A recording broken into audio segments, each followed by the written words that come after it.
Hey, good evening. Welcome back to the People's Loctivist YouTube channel.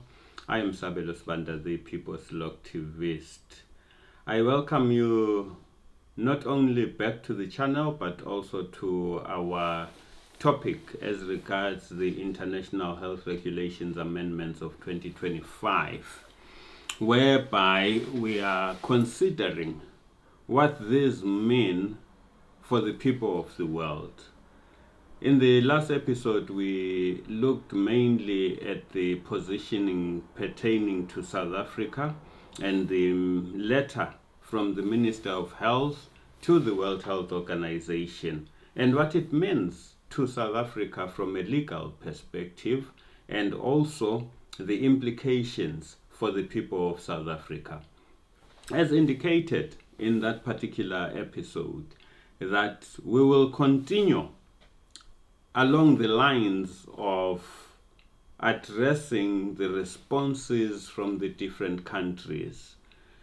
Tonight, our topic is health emergency or power grab, South Africa and the world, whereby we are exploring questions of sovereignty, rights, and the World Health Organization's expanding powers. From a perspective where we mentioned that there are 11 countries that rejected the amendments to the health regulations.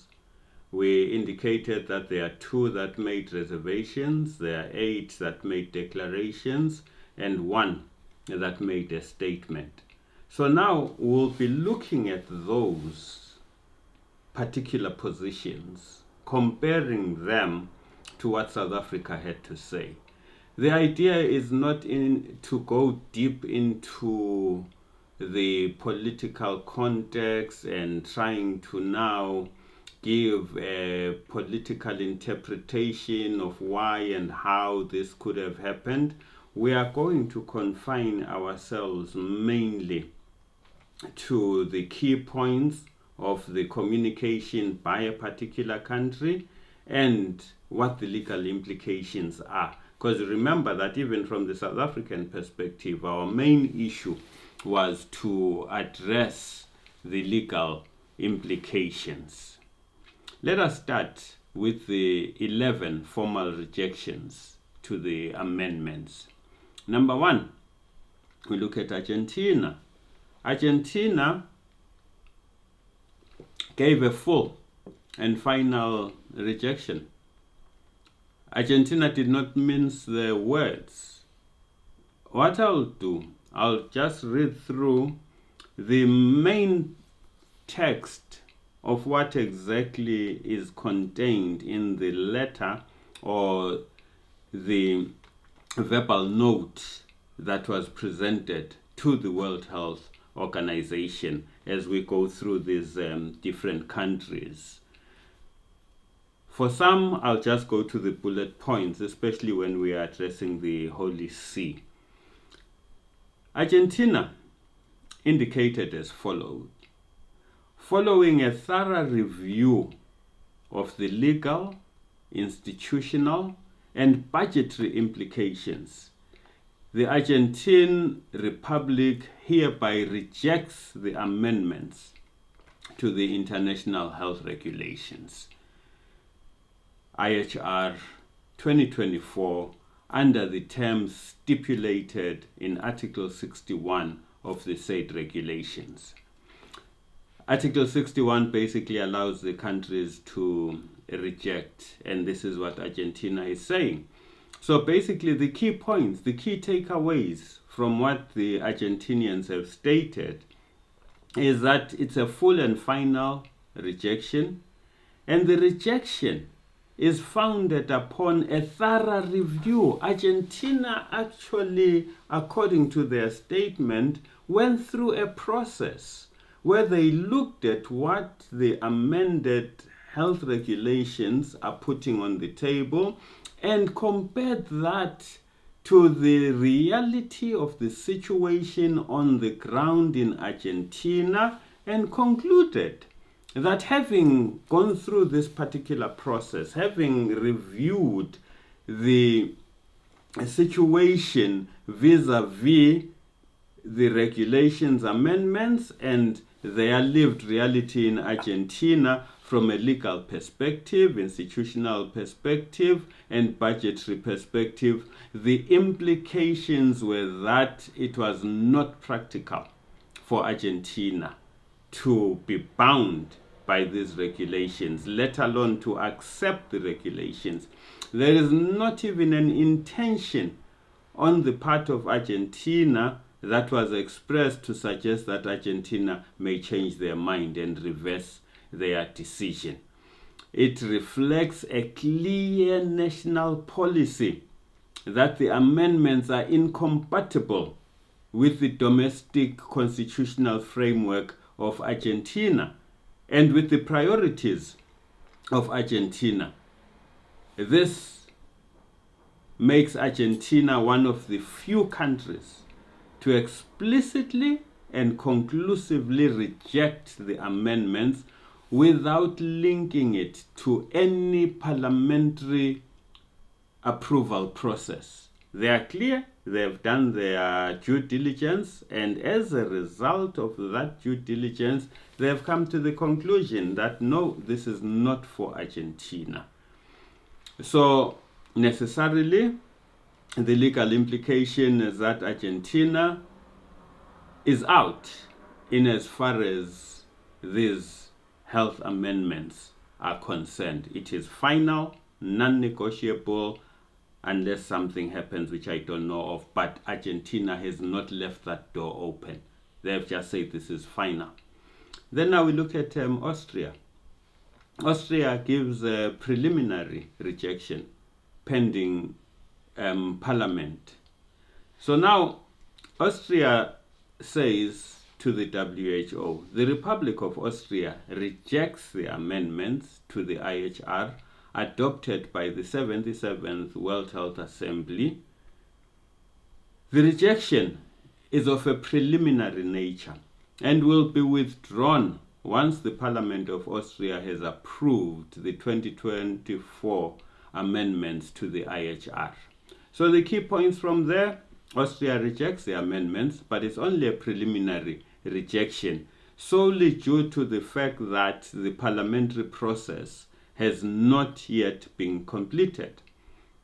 So once the Austrian parliament ratifies the amendments, the government will withdraw its rejection under Article 63.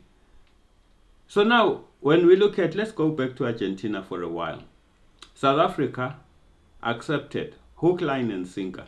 Now, South Africa is simply talking about how to look at the domestic legislation and domestic processes so as to give life to the amendments.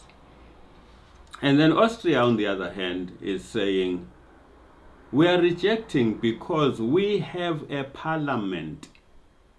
Until such time that our parliament gives approval, we stay in a position whereby we have rejected and will only withdraw after our parliament has given the go-ahead to accept these regulations. So effectively, from a legal perspective, Austria has its rejection, which is temporary and procedural. So it has the right to basically revisit its decision in terms of Article 63 of the International Health Regulations and take those on board, provided the Austrian Parliament has deliberated on the issue and decided to ratify. And then we have Brazil. Brazil is basically sitting on the same position as Austria. Safe to say that Brazil has indicated that their position is pending Congress, because Brazil says, pursuant to Brazil's constitutional framework, the international health regulations must be submitted to Congress for approval in in accordance with the principle of the separation of powers and institutional harmony. And so we find that the position being put across by Brazil is very much in keeping with the South African Constitution in terms of Section 2312 of the Constitution, whereby the Constitution clearly says that international agreements are subject to the approval of Parliament. Yes, there is an exemption which is informed by Section 231.3, whereby you're looking at agreements of a technical or an administrative nature, which I argue is not the case when it comes to the IHR. But like I said, when we come to actually breaking down the legalities and the Constitution, we will get into more detail on that particular aspects. So the key point here is that in general terms, Brazil is in agreement with the overall goal of strengthening global health regulations. And the country has to work through its own internal processes, and congregational approval is constitutionally required. Until such time that this process has been gone through, Brazil has submitted a rejection. But it commits to reversing the rejection after securing the congregational approval. And now we have Canada. Canada also puts in a rejection, but the Canadian rejection is a procedural rejection, in that the Canadians say the permanent mission wishes to inform the Director General that Canada must avail itself through the present note of the option of submitting a notification of rejection of the 2024 amendments in accordance with paragraphs 1 BIS and Article 2 and 2 of Article 59 and Article 61 of the International Health Regulations, to allow sufficient time to complete the remaining steps of the internal treaty adoption process. So Canada has its own internal treaty adoption process, and is basically saying that till such time that it has gone through its own internal treaty adoption process, it is rejecting the amendment, which position South Africa could have taken as well. South Africa could have taken the role or the route that says, till such time that we've gone through our own internal treaty ratification, which involves our parliament and necessarily involves the public participation of the people of South Africa, we are rejecting, and then go through that particular process. Canada does indicate that they've started on the process and they are busy with the process now. But the most important thing is that the Canadians are saying, regardless of supporting the idea of global health, they are clear that they need more time to complete the internal treaty adoption process, which is informed by their own legalities. We don't seem to have taken that into consideration, that there are legalities that may inform how to proceed going forward. So we see that the necessary position, therefore, with Canada as well, is that once they have gone through that particular process, they may withdraw the rejection. And then we have the Czech Republic, which also puts across a procedural rejection, in the sense that the Czech Republic says the permanent representation wishes to inform the Director General that in the Czech Republic, the constitutional requirements for entry into force of the said amendments will not have been met by 19 September 2025. Therefore, in accordance with Article 61 of the IHR, the Czech Republic hereby notifies the Director General of its rejection of the amendments. Again, that's a position that South Africa could have taken, to say, we have a constitution, And as far as as we are concerned, the Constitution is the supreme law of the land. Until such time that we are constitutionally compliant, we are rejecting these regulations, and then let the constitutional process run its course, as against simply agreeing and accepting everything and saying, yes, we're now working on how to change our laws or introduce new laws. So the Czech position is informed by their own constitutional timelines, not aligning with the IHR deadline. So as long as their constitutional timelines are not met, the Czechs are saying, no, we are not going to go through with this. But they are at the same time saying, once their constitutional requirements are met, which is the ratification process, the rejection will be withdrawn. So necessarily, they don't want to prematurely bind themselves to the IHR amendments. But South Africa, without considering anything that we are aware of, has accepted the IHR amendments. And we have Germany. Germany basically says, this has to be contextualized from the perspective that these notes that we're talking about predate 19 September 2025. They were sent through in July because the states had to indicate by the 19th of July what their national position was. And then the binding effect came through on the 19th of September. So Germany says, in view of the imminent end of the period for rejection on 19 July 2025, the Federal Republic of Germany greatly regrets that it must declare that the requirements of the national constitution for the implementation of the amendments will not be achieved before 19 September. The requisite legislative process is still ongoing. Accordingly, in compliance with Article 22 of the Constitution of the World Health Organization and Article 61 of the IHR, the Federal Republic of Germany hereby notifies the Director General of its rejection of the aforementioned amendments to the IHR.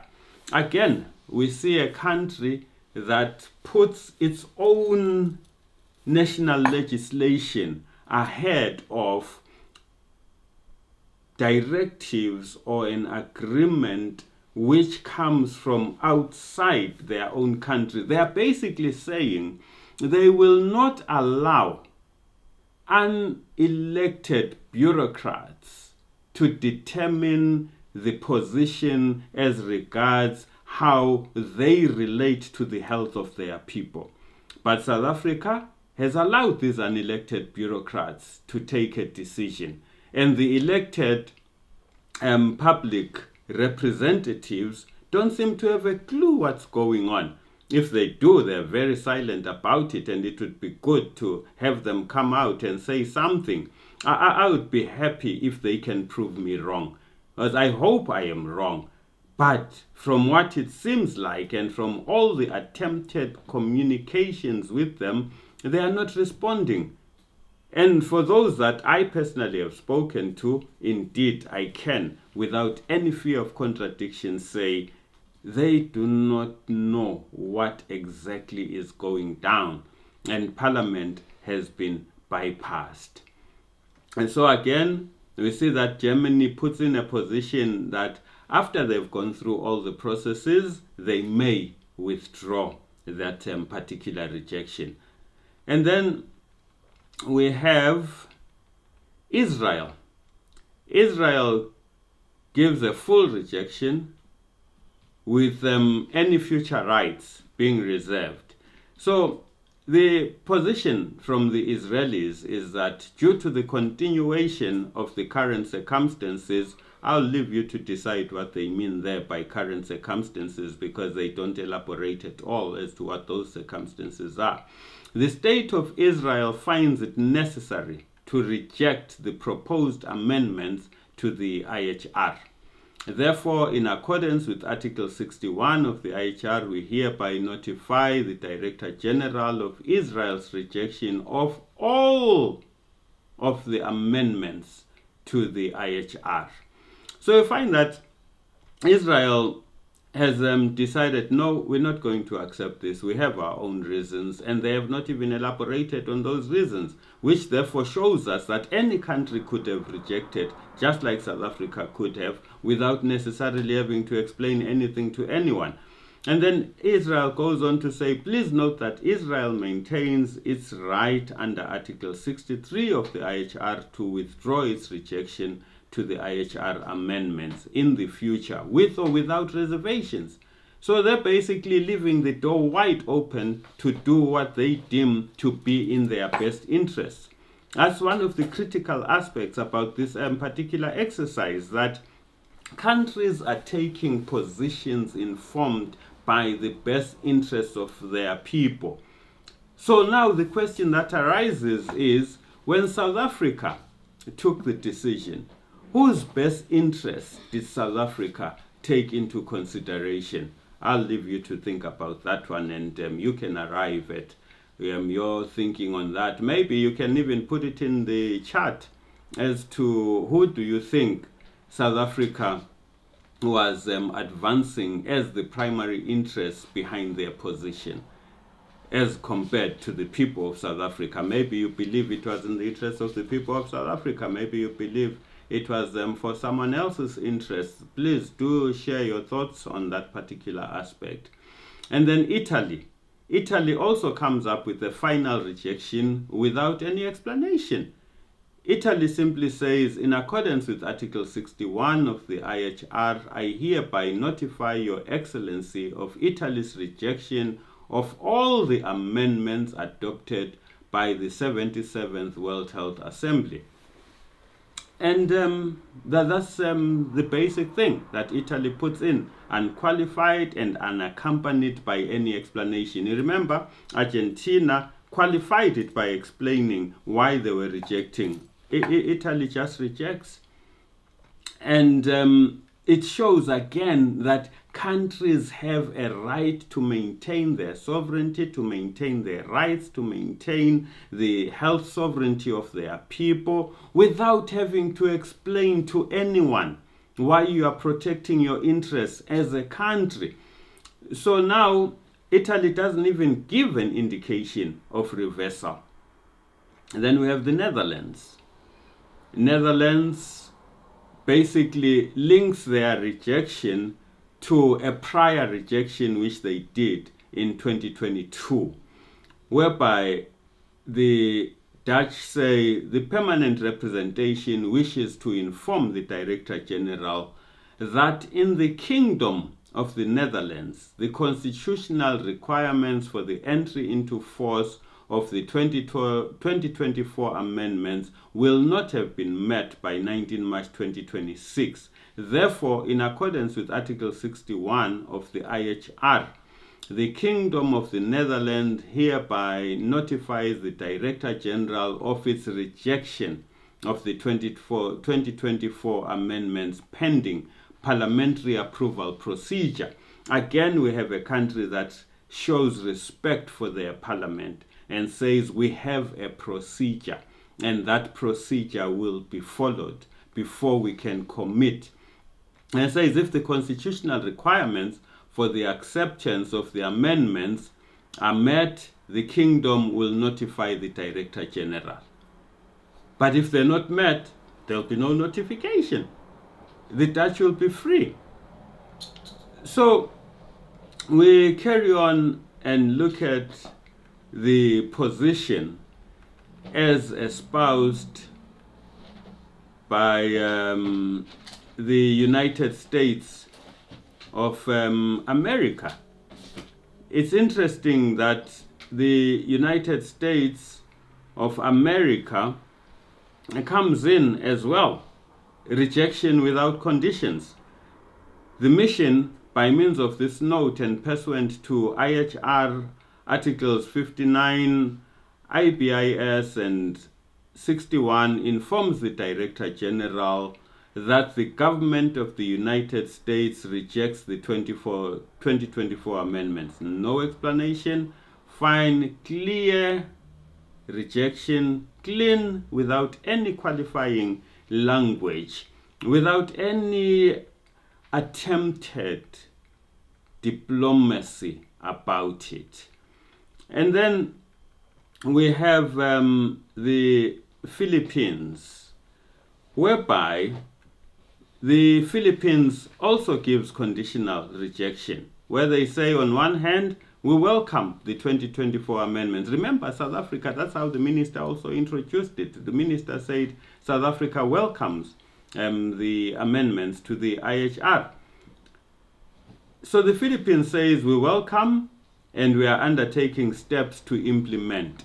And then goes on to say, in accordance with domestic legal requirements, international instruments and changes thereto may not enter into force for the Philippines before such requirements are met. Therefore, the Philippines formally registered this rejection. So South Africa could easily have said, if they felt the need to actually explain, in terms of our constitution, we cannot accept these regulations without the necessary constitutional processes having been met, which basically speaks to Parliament and speaks to public participation. And so we have those countries clearly indicating that they are rejecting those positions that are being put across by the health regulations. And then now we have the reservations and declarations. We have the Holy See to the Vatican City State, which submitted 4 declarations and 2 reservations.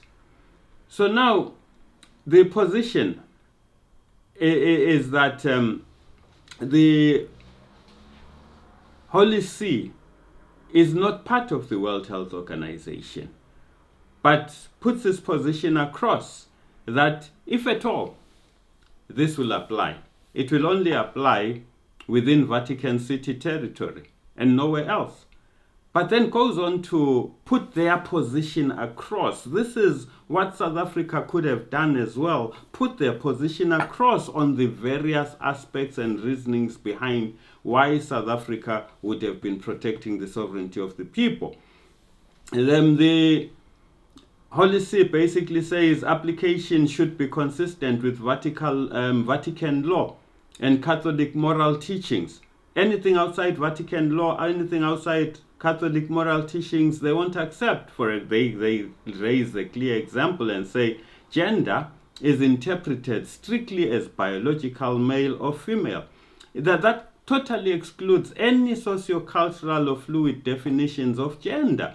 So they are clear about what informs their reasoning. Whether you agree with it or you don't, they are clear that this is what speaks to who we are.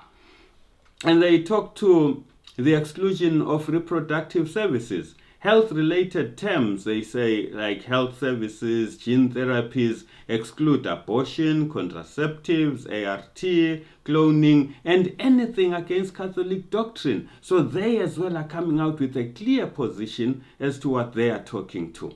And then there are 2 reservations that the Holy See put up, where on one hand, the Holy See reserves the right to opt in or out on a case-by-case basis, reflecting non-membership on the WHO, in the WHO rather, and their budgetary sovereignty. So we see that, again, they address as the other reservation, the dispute resolution via the World Health Assembly, where they reject submitting any disputes to the World Health Organization Health Assembly, because they want to preserve diplomatic independence and their observer status. So you find that the Holy See is not a member state of the WHO, but they participate as an observer. And these reservations and declarations allow them to engage without compromising their doctrinal principles. So you see, it tells us something else. Some people have always maintained that it's impossible to exit the WHO. Yes, it is possible. It is possible to just have observer status. It is possible to choose not to participate in issues that are not in keeping with your domestic prerogatives, with the interests of your people, with the sovereignty of your state. And then from there we have the Swiss position, where Switzerland also addresses their own reservations. And the Swiss ones are very interesting, actually, because on one hand they accept the IHR but have one reservation and two declarations, whereby as regards the reservations, they are very particular about freedom of expression, more particularly the interpretation of misinformation in the IHR. And they also talk to their own federal structures and subsidiary nature of the manner in which the Swiss state is structured, and the separation of powers. So you find that the Swiss are very clear about their position and protecting their own interests, which aspect South Africa seems not to have been able to do. And they reserve their position to ensure that the measures that they are agreeing to are in line with their Epidemics Act. And if it's not, then it doesn't work for them. And they talk to their constitutional protections of freedom of expression, freedom of the media, and academic freedom. And with these reservations, they're effectively preventing World Health Organization related requirements from overriding their constitutional guarantees. Why is it that South Africa did not find it necessary to ensure that constitutional guarantees cannot be overridden by the IHR? But South Africa, as we saw in the previous episode, just took hook, line, and sinker everything that was presented by the World Health Organization. So now you find that there were declarations in terms of Article 59.3, of which the South African declaration is also in terms of Article 59.3.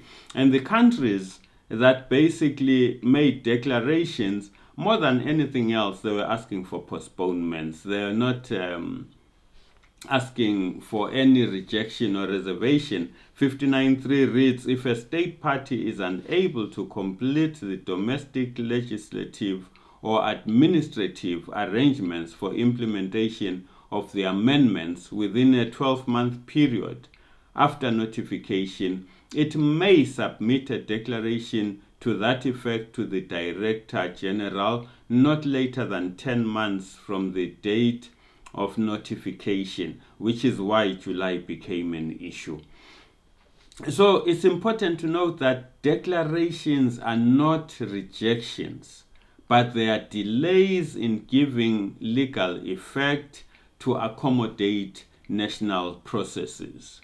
Without reading the text of what was said, I'll just mention the countries that went through that particular process. It's Croatia.